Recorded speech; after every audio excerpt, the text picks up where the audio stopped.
दोस्तों, मैं यहाँ लाल किला बनाने आया हूँ। मैं आपको दिखाऊंगा लाल किला कैसे बना।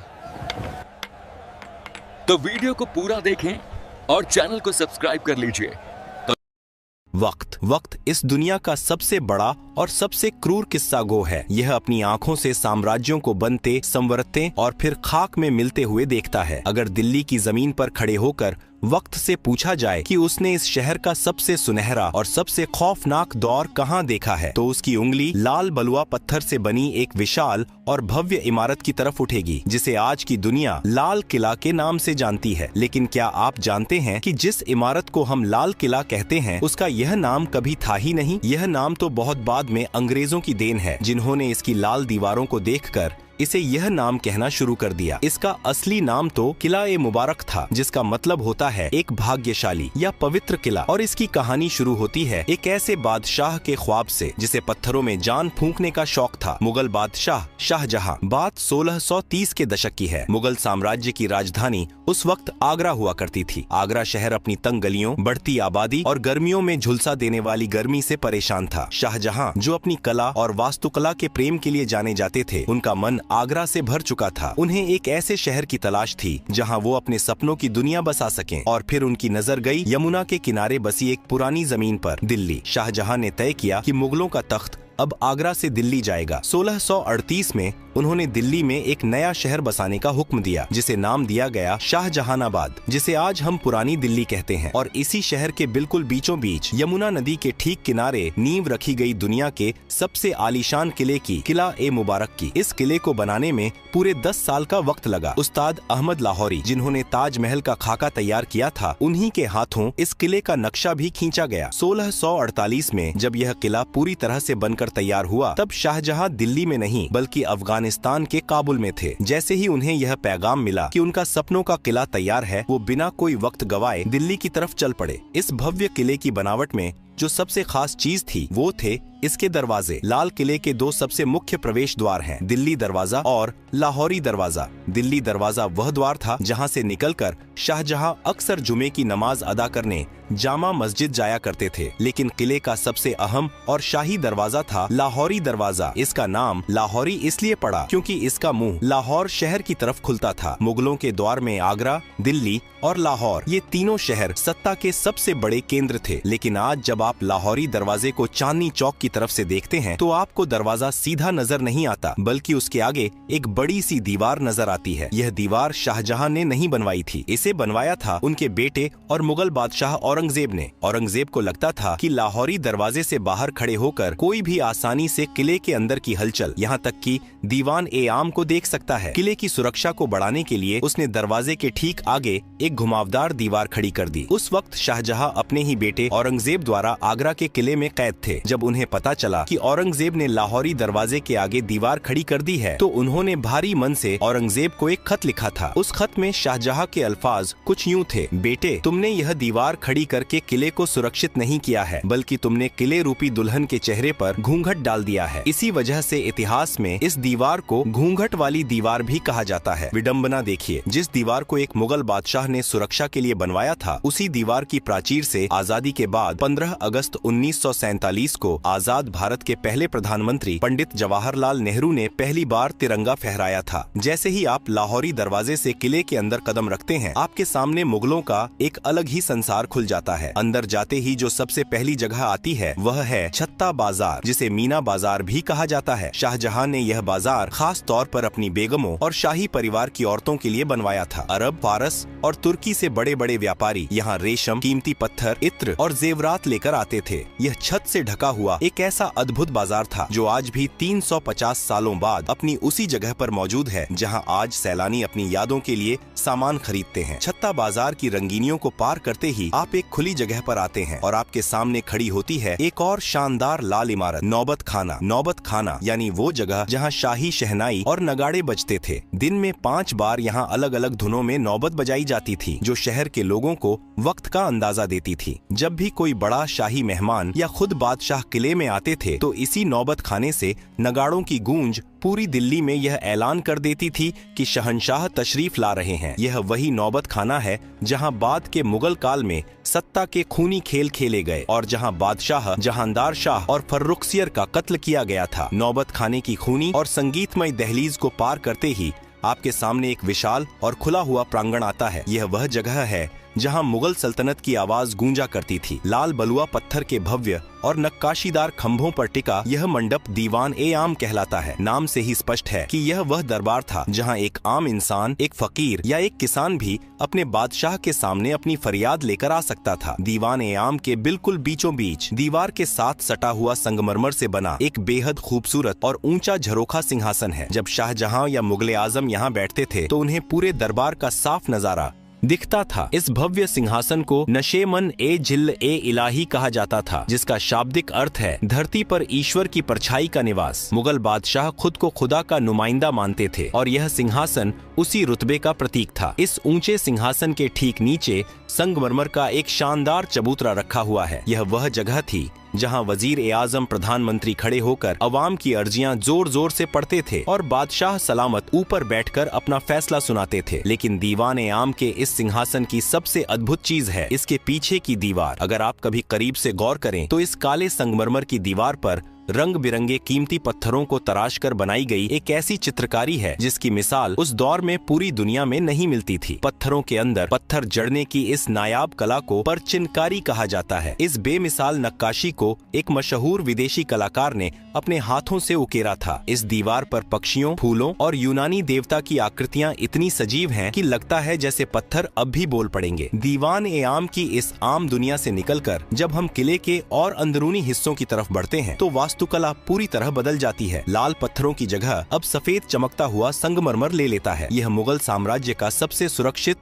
और खास इलाका था। दीवान-ए-खास, जैसा कि नाम से ही जाहिर है, यह बादशाह का वह निजी और शाही दरबार था जहां अवाम को आने की इजाजत नहीं थी। यहाँ केवल बादशाह के सबसे खास मंत्री, अमीर उमरा, रणनीतिकार, सेनापति और विदेशी मेहमान ही कदम रख सकते थे। दीवान-ए-खास की भव्यता का अंदाजा आप इस बात से लगा सकते हैं कि किसी जमाने में इस पूरे महल की छत लकड़ी या पत्थर की नहीं बल्कि ठोस चांदी की बनी हुई थी। इसकी सफेद संगमरमर की दीवारों पर सोने का पानी चढ़ा था और फूल पत्तियों की बनावट में असली माणिक, नीलम, पन्ना और पुखराज जैसे बेशकीमती रत्न जड़े हुए थे। आज वहाँ दीवारों पर केवल वो खाली निशान और गड्ढे बचे हैं जिन्हें बाद में लुटेरों ने खुरच कर निकाल लिया था। इसी दीवान-ए-खास के बिल्कुल बीचों बीच रखा जाता था दुनिया का सबसे महंगा, सबसे आलीशान और सबसे चर्चित सिंहासन, तख्त-ए-ताऊस, जिसे दुनिया मयूर सिंहासन के नाम से जानती है। यह सिर्फ बैठने की जगह नहीं थी, यह मुगलों की अकूत दौलत का सबसे बड़ा सबूत था। शुद्ध सोने, चांदी और अनगिनत हीरे जवाहरात से बनी इस मसनद को बनाने में उस दौर में करोड़ों रुपए खर्च हुए थे। इस सिंहासन के ऊपरी हिस्से पर हीरे मोतियों से जड़े 2 मोर बने हुए थे और इसी तख्त-ए-ताऊस के ठीक बीच में जड़ा था मुगल सल्तनत का सबसे बड़ा गुरूर और दुनिया का सबसे नायाब हीरा, कोहिनूर। जब बादशाह शाहजहां अपने शाही लिबास में इस तख्त पर बैठते थे तो उनके मुकुट और सिंहासन की चमक से पूरा दीवान-ए-खास रोशन हो उठता था। लेकिन वक्त की सुइयां हमेशा एक सी नहीं रहती। जिस महल ने दौलत और शानो शौकत का चरम देखा था, उसने बर्बादी का वो खौफनाक मंजर भी देखा जिसकी कल्पना मुगलों ने ख्वाब में भी नहीं की थी। साल था 1739। ईरान का खूंखार बादशाह नादिर शाह मुगलों की कमजोरी और लाल किले की दौलत की महक सूंघता हुआ दिल्ली आ पहुंचा। उसने दिल्ली की सड़कों पर ऐसा खून खराबा मचाया कि यमुना का पानी लाल हो गया। जब नादिर शाह दीवान-ए-खास में दाखिल हुआ तो तख्त-ए-ताऊस को देखकर उसकी आंखें फटी रह गईं। नादिर शाह ने दीवान-ए-खास को बेरहमी से लूटा और लौटते वक्त अपने साथ दुनिया का सबसे बड़ा खजाना, तख्त-ए-ताऊस और कोहिनूर हीरा ईरान ले गया। जो तख्त मुगलों की सबसे बड़ी पहचान था, उसे ईरान ले जाकर टुकड़े टुकड़े कर दिया गया। इतिहासकार बताते हैं कि बाद में उस ऐतिहासिक मयूर सिंहासन के एक टूटे हुए निचले हिस्से को ईरान के तेहरान के एक संग्रहालय में आखिरी बार देखा गया था। दीवान-ए-खास की दौलत भले ही लुट गई हो, चांदी की छतें उखड़ गई हों और कोहिनूर छीन लिया गया हो, लेकिन इसकी दीवारों पर उकेरी गई कुछ लाइनें आज भी इसकी खोई हुई जन्नत की गवाही देती हैं। दीवान ए खास के मेहराबों पर फारसी भाषा में वे मशहूर पंक्तियां आज भी मौजूद हैं, जिन्हें महान सूफी संत और कवि अमीर खुसरो ने कभी कश्मीर के लिए कहा था, लेकिन शाहजहां को वे इतनी पसंद आईं कि उन्होंने इसे अपने इस महल में लिखवा दिया। अगर फिरदौस बर रूए जमी अस्त हमी अस्तो हमी अस्तो हमी अस्त, अर्थात अगर इस धरती पर कहीं स्वर्ग है तो वो यही है और बस यही है। भले ही आज वो कोहिनूर जड़ा तख्त ना रहा हो, लेकिन जब आप उन सफेद संगमरमर के मेहराबों के बीच खड़े होकर इन लाइनों को पढ़ते हैं तो एक पल के लिए आप मुगलों के उस वैभवशाली दौर में पहुंच जाते हैं जहां सचमुच धरती का स्वर्ग इसी लाल किले के अंदर बसता था। दीवान ए खास की उस जन्नती और चकाचौंध से भरी दुनिया से जब हम लाल किले के और भी अंदरूनी और नितांत निजी हिस्सों की तरफ बढ़ते हैं तो वास्तुकला एक अलग ही रंग में रंग जाती है। इस्लामिक वास्तुकला में जन्नत का तस्वुर बिना बहते हुए पानी और बागीचों के अधूरा माना जाता है। शाहजहां जो बेहतरीन काम के मुरीद थे, उन्होंने अपनी इस दिल्ली की जन्नत में जान फूंकने के लिए एक ऐसी नहर का निर्माण करवाया जो लाल किले के महलों के ठीक बीचों बीच से होकर गुजरती थी। इसे नाम दिया गया नहर ए बहिश्त, यानी स्वर्ग की नहर। यह कोई आम पानी की नाली नहीं थी। यमुना नदी के पानी को एक खास तकनीक से लाल किले के अंदर लाया गया था। यह नहर ए बहिश्त संगमरमर से बने महलों के फर्श के बीच से खूबसूरत फव्वारों और फूलों की क्यारियों को चूमते हुए गुजरती थी। दिल्ली की झुलसा देने वाली गर्मियों में जब यह ठंडा पानी महलों के अंदर बहता था तो पूरे महल की आबो हवा वातानुकूलित हो जाती थी। पानी के बहने की वह मधुर कलकल आवाज और फव्वारों से उठती खुशबू महलों के अंदर मानो जादू कर देती थी। नहर ए बहिश्त का पानी सबसे पहले जिस शानदार महल से होकर गुजरता था वो था मुगल हरम का सबसे रंगीन और खूबसूरत हिस्सा रंग महल। नाम के ही अनुरूप यह रंगों का महल शाहजहां ने अपनी खास बेगमों, शहजादियों और शाही परिवार की औरतों के लिए बनवाया था। इस महल के बीचों बीच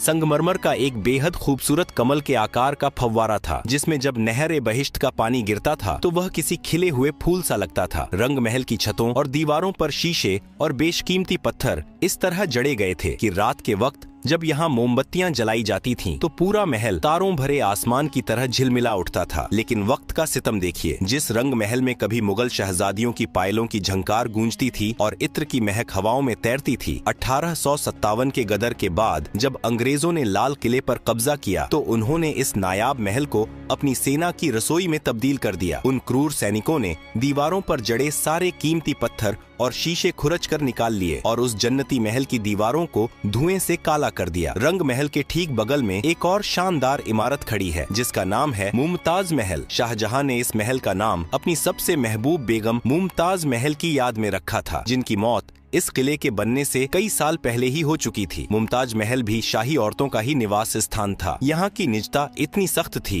कि मुगल बादशाह और कुछ खास शहजादों के अलावा परिंदा भी यहाँ पर नहीं मार सकता था। लेकिन इस महल की तकदीर में भी एक गहरा दर्द लिखा था। जिस महल को प्यार की निशानी के तौर पर बनाया गया था, अंग्रेजों ने उसे ही एक खौफनाक कारागार में बदल दिया था। आजादी की लड़ाई में न जाने कितने ही क्रांतिकारियों ने इन संगमरमर की दीवारों के पीछे बेड़ियां पहनी थीं। शाही औरतों के इन महलों के पास ही मुगल बादशाह का अपना सबसे निजी और खास महल था, जिसे खास महल कहा जाता था। यह शाहजहां का अपना निजी महल था, जिसके 3 मुख्य हिस्से थे। पहला था तस्बीह खाना, जहां बैठकर बादशाह अपने खुदा की इबादत करते थे, तस्बीह माला पढ़ते थे। दूसरा कमरा था ख्वाबगाह, यानी सपनों का घर, जो मुगल बादशाह का निजी शयन कक्ष था। और तीसरा हिस्सा था बड़ी बैठक, जहाँ बादशाह अपनी फुर्सत की घड़ियों में आराम फरमाते थे और अपने सबसे करीबियों के साथ वक्त बिताते थे। इमारतों की इन भूल भुलैया से निकलकर जब आप किले के उत्तरी हिस्से में जाते हैं तो वहाँ मुगलों का एक विशाल और जन्नत नशीं बागीचा हुआ करता था, जिसे हयात बख्श बाग कहा जाता था। फारसी में हयात बख्श का मतलब होता है जिंदगी देने वाला बाग। आज भले ही वहाँ सिर्फ घास के खाली मैदान बचे हैं, लेकिन एक दौर था जब यहाँ रंग बिरंगे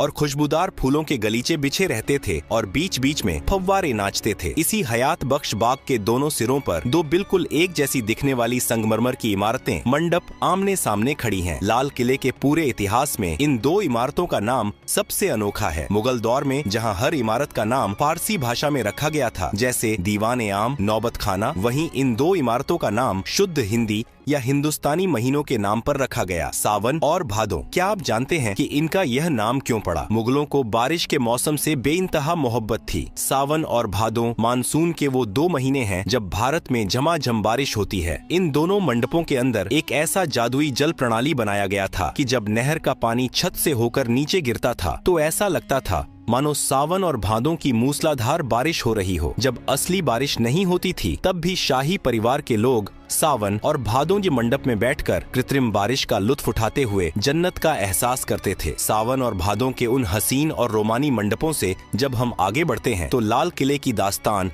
अपने सबसे दर्दनाक और आखिरी पड़ाव पर पहुंच जाती है। हयात बख्श बाग के ही पास पानी के एक छोटे से तालाब के बीचों बीच लाल बलुआ पत्थर से बना एक छोटा सा महल खड़ा है, जफर महल। यह कोई आम इमारत नहीं है, यह मुगल सल्तनत के बुझते हुए चिराग की आखिरी लौ थी। इस महल को मुगलों के आखिरी बादशाह बहादुर शाह जफर ने साल 1842 में बनवाया था। लाल किले के लगभग 200 सालों के निर्माण इतिहास में यह किसी भी मुगल बादशाह द्वारा बनवाई गई आखिरी इमारत थी। इसके बाद मुगलों के पास न तो इतना पैसा बचा था और न ही इतनी ताकत कि वो पत्थरों में अपनी दास्तान लिखवा सकें। किले के पिछले हिस्से में एक ऐसा रहस्यमयी और खुफिया दरवाजा भी मौजूद था जिसके बारे में बहुत कम लोग जानते हैं। इसे यमुना दरवाजा कहा जाता था। यह दरवाजा सीधा यमुना नदी की उफनती लहरों की तरफ खुलता था। इसी खुफिया दरवाजे से लगकर मुगल बादशाह की शाही और भव्य नाव खड़ी रहती थी। जब भी शहंशाह को दिल्ली की भीड़-भाड़ से दूर आगरा या लाहौर के सफर पर निकलना होता था तो वो हाथी घोड़ों की बजाय इसी दरवाजे से अपनी शाही नाव पर सवार होकर पानी के रास्ते निकल जाया करते थे। लाल किले की विशाल प्राचीर से सटा हुआ ही एक और बेहद प्राचीन और खुरदुरा किला मौजूद है जिसे सलीमगढ़ का किला कहा जाता है। यह किला लाल किले से भी पुराना है। इसे शेर शाह सूरी के बेटे सलीम शाह सूरी ने 1546 में बनवाया था। मुगलों ने यमुना नदी के ऊपर एक पुल बनवाकर अपने लाल किले को इस पुराने सलीमगढ़ के किले से जोड़ दिया था। लेकिन वक्त का पहिया हमेशा मुगलों के हक में नहीं घूमा। 1857 की आजादी की पहली महान बगावत ने लाल किले की तकदीर और तस्वीर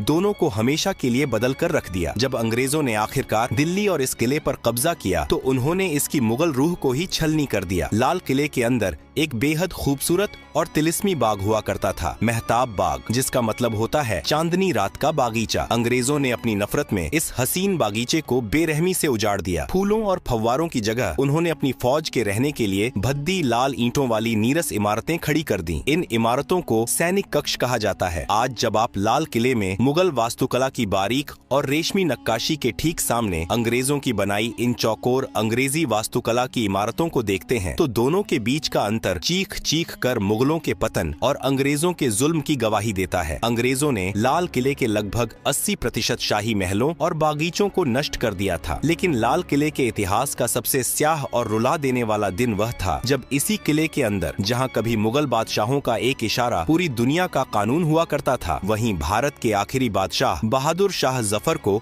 एक मुजरिम की तरह खड़ा किया गया। अंग्रेजों ने उन पर 1857 की क्रांति का सरगना होने का मुकदमा चलाया। विडंबना देखिए, जिस दीवान ए खास में बैठकर उनके पुरखे शाहजहां और औरंगजेब दुनिया भर के बादशाहों का इस्तकबाल करते थे, उसी महल में 82 साल के बूढ़े जफर को उनके ही वतन में देशद्रोही करार दे दिया गया। सजा के तौर पर अंग्रेजों ने इस बूढ़े बादशाह को काले पानी की सजा देकर हिंदुस्तान से निकाल दिया और पड़ोसी देश के रंगून शहर में कैद कर दिया। एक बादशाह जिसके पुरखों ने इस महान देश पर सदियों तक राज किया, उसे अपनी आखिरी सांसें एक अनजान देश की सीलन भरी कोठरी में लेनी पड़ी। रंगून की उसी कैद में अपनी मौत का इंतजार करते हुए जब शायर बहादुर शाह जफर की आंखों के सामने दिल्ली और लाल किले का अक्स उभरा तो उनके आंसू छलक पड़े। उन्होंने अपनी आखिरी गजल में अपने टूटे हुए दिल का दर्द इन अमर पंक्तियों में पिरो दिया। कितना है बदनसीब जफर दफन के लिए, 2 गज जमीन भी न मिली कुएं यार में। यानी ए जफर, तू कितना बदनसीब है कि तुझे मरने के बाद दफनाने के लिए अपने महबूब वतन की मिट्टी में 2 गज जमीन भी नसीब नहीं हुई। यह लाल किला सिर्फ ईंट, गारे और लाल पत्थरों से बनी कोई बेजान इमारत नहीं है। अगर इस किले ने मुगल सल्तनत के उस चमकते हुए सूरज को आसमान की बुलंदियों को छूते देखा है तो इसने उसी सूरज को अपनी ही आंखों के सामने बेबस होकर डूबते हुए भी देखा है। सत्ता के खूनी संघर्षों से लेकर नादिर शाह की लूट और आजादी की लड़ाई तक लाल किला न जाने कितने तूफानों का इकलौता और खामोश गवाह है। इसके इसी ऐतिहासिक और सांस्कृतिक महत्व को पूरी दुनिया के सामने झुककर सलाम करने के लिए साल 2007 में अंतर्राष्ट्रीय धरोहर संस्था ने इसे विश्व धरोहर स्थल घोषित कर दिया। आज जब हम 15 अगस्त को इस किले की प्राचीर पर आजाद भारत का तिरंगा शान से लहराते हुए देखते हैं तो उन लाल दीवारों में दफन इतिहास की अनगिनत कहानियां खामोशी से हमें देख रही होती हैं और मानो कह रही होती हैं, वक्त से बड़ा कोई शहंशाह नहीं होता।